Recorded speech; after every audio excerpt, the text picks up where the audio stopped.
মানে ক্ষমতা থেকে সরে গেলেন, এবং যখন ওই সরকার তার বিরুদ্ধে তাকে অপমান, তাকে নিষ্পেষণ, তাকে জেলে ঢোকানো, এত কিছু করলো, এবং সেখানে 2 বছর উনি ছিলেন, সলিটারি কনফাইনমেন্টে ছিলেন, উনি 4.5 বছর উনি হাউস অ্যারেস্ট ছিলেন, এবং সেখানে যেটা সবচেয়ে বেশি হৃদয় বিদারক সেটা হচ্ছে যে ওনার চিকিৎসা করতে দেওয়া হয়নি, এবং সেটার প্রমাণ আমরা শুনলাম একটু আগে।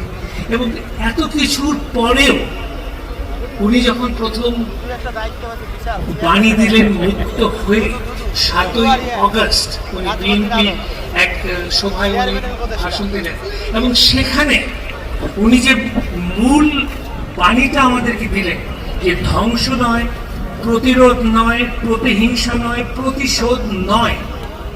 উনি কিন্তু ইজিলি বলতে পারতেন যে আমি প্রতিশোধ চাই না, কিন্তু আমি ন্যায় বিচার চাই আমার বিরুদ্ধে যা করা হয়েছে, এটা উনি বললেন না।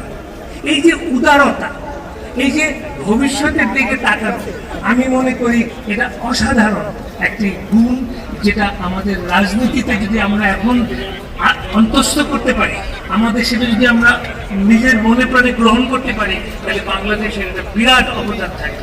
এবং সেখানে আমি একটা বক্তব্য দিয়ে শেষ করতে চাই যে উনি বলছেন যে ভবিষ্যতে ভালোবাসা, শান্তি এবং জ্ঞান ভিত্তিক সমাজ গড়ে তোলা। She said, I've been requested by the organizers to say a few words in English. দেশের বাইরে আমাদের বন্ধু আছে, প্রভু নেই। 2, আমাদের হাতে স্বাধীনতার পতাকা, ওদের হাতে বন্দী শৃঙ্খল। 3, দেশের বাইরে আমার কোনো ঠিকানা নেই, দেশই আমার শেষ ঠিকানা। এই মন্ত্রগুলো তিনি দিয়ে গেছেন, আর এই মন্ত্রগুলো ধারণ করলেই তার দল এবং এই দেশ রক্ষা পাবে, অন্যথায় রক্ষা পাবে না।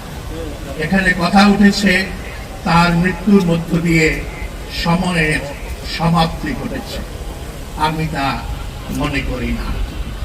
হ্যাঁ, ফ্রান্সিস ফুকুয়ামার একটা তত্ত্ব ছিল এন্ড অফ হিস্ট্রি, পরবর্তীকালে তিনি সেই তত্ত্বের পরিবর্তন করেন। বেগম খালেদা জিয়ার মৃত্যুতে সময়ের মৃত্যু হয় নাই, ইতিহাসের মৃত্যু হয় নাই। আগামী দিনের যে ইতিহাস এই জনপদে সৃষ্টি হবে, তার প্রপেলার হবেন, তার ড্রাইভিং ফোর্স হবেন বেগম খালেদা জিয়া এবং তার আদর্শ। তার আদর্শ চির অম্লান থাকুক, চিরঞ্জীব থাকুক। তিনি মৃত্যুঞ্জয়ী, মৃত্যুকে তিনি জয় করেছেন। আজকে মহান আল্লাহ তাআলার কাছে আমি বড় জোরে প্রার্থনা করব, হে মাবুদ, আমাদের নেত্রীকে তুমি বেহেশত নসিব করিও। হে মাবুদ, আমাদের নবীকে, আমাদের নেত্রীকে তুমি বেহেশতের সর্বোচ্চ স্থানে স্থায়ী দিও। তিনি আমাদের অনেক কল্যাণ করেছেন, সেই জন্য তিনি তার জীবনের যদি কোনো ভুল হয়ে থাকে, গুনাহ হয়ে থাকে, তার জন্য তিনি ক্ষমা পাওয়ার যোগ্য। এবং হে আল্লাহ, তুমি ক্ষমাশীল, তুমি দয়াশীল, তোমার দয়ার শেষ নাই। আল্লাহ, তুমি দয়াশীল হও তার প্রতি এবং এই দেশের জনগণের প্রতি। আপনাদের